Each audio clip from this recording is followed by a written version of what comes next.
انور صاحب, اگر مریم نواز آج اسٹیٹمنٹ دے رہی ہیں کہ میاں صاحب آئیں گے مہنگائی کا توڑ لے کے آئیں گے, وہ یہ کہتے ہیں کہ مجھ سے کارکردگی پہ بات کریں, لیکن جو میری پرانی حکومت کی کارکردگی تھی وہ اپنے بھائی کی حکومت کو آن کرنے کو تیار نہیں ہے. اب یہ جو 16 مہینے پی ڈی ایم نے گزارے, انہوں نے چیئرمین پی ٹی آئی کو زیرو سے پھر ہیرو بنا دیا. وہ حکومت جو پی ٹی آئی کی تھی وہ وینٹیلیٹر پہ تھی, انہوں نے اس میں نئی روح پھونک دی. اب ان کا یہ نیریٹو کہ ہم سے اس سے بھی پچھلی والی ہماری حکومت کو یاد کریں اور ہم اس لیول پہ آپ کو لے کے جائیں گے, مہنگائی کم کر دیں گے, غربت کا خاتمہ ہوگا, نوکریاں دیں گے, وہی جو عام طور پہ گھسا پٹا منشور ہوتا تھا. کیا یہ قابل عمل منشور ہے؟ دیکھیے, جو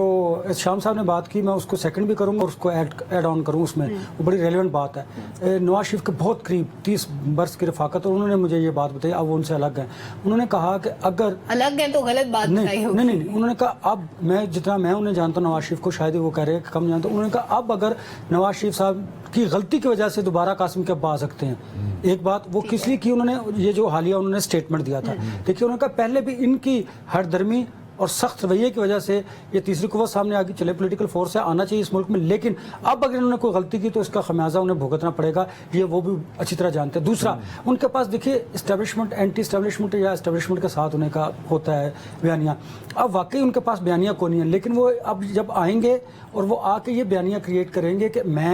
جب میں تھا تو اس وقت خوشحالی تھی ملک میں, مجھے ہٹایا گیا, مجھے غلط طریقے سے ہٹایا گیا. ایک تو وہ اس بات پر انسسٹ ہیں, وہ کہہ رہے ہیں کہ اس بیانیہ کو آگے لے کر چلے جائے اور اس میں میرا اسٹیبلشمنٹ ساتھ دے کہ مجھے غلط قوانین اور غلط طریقے سے ہٹایا گیا جس کی وجہ سے ملک اس نہج پر پہنچا ہے. اب جب ایک تو وہ غلطی تسلیم کریں, ان کی یہ رائے ہے, اور دوسرا وہ کہہ رہے ہیں جب میں واپس آؤں گا تو میں یہ کہوں گا کہ جب میرا دور تھا بڑا خوشحالی کا دور تھا, اور اب بھی وہ خوشحالی کا دور واپس آ سکتا ہے اگر مجھے آزادانہ طریقے سے کام کرنے دیا جائے. یہ ان کا سٹانس ہے نواز شریف صاحب کا اور ان کے جو ساتھی ہیں. لیکن اس سے ہٹ کر جو پارٹی کی دوسری پالیسی ہے جو شہباز شریف صاحب ہے, وہ کہتے ہیں کہ اپنے رویے میں ذرا نرمی لائیے, لچک لائیے, ہمیں اسٹیبلشمنٹ سے اگر ٹکر لی تو اس کا نقصان ہمیں زیادہ ہوگا. وہ پرانے نیریٹو پہ ہیں, پرانے حالات بھی چاہتے ہیں, نیریٹو بھی وہی وہ اب وہ اس لیے چاہتے ہیں, سلمان ذرا غور کیجئے گا, وہ کیوں چاہتے ہیں, وہ سمجھتے ہیں کہ میں اسٹیبلشمنٹ کی مجبوری ہوں کہ میں ملک میں آؤں گا تو آپ کے جو انتخابات ہوں گے ان کو وہ لیجٹمیٹ ہوں گے, ان کی کوئی حیثیت ہوگی, اور اگر میں نہ آیا تو اسٹیبلشمنٹ کے لیے بڑی پرابلم ہوگی. شاید انہیں یہ نہیں پتا کہ اگر خان صاحب بھی اپنے آپ کو مجبوری سمجھتے ہیں, جی انہیں یہ نہیں پتا کہ اگر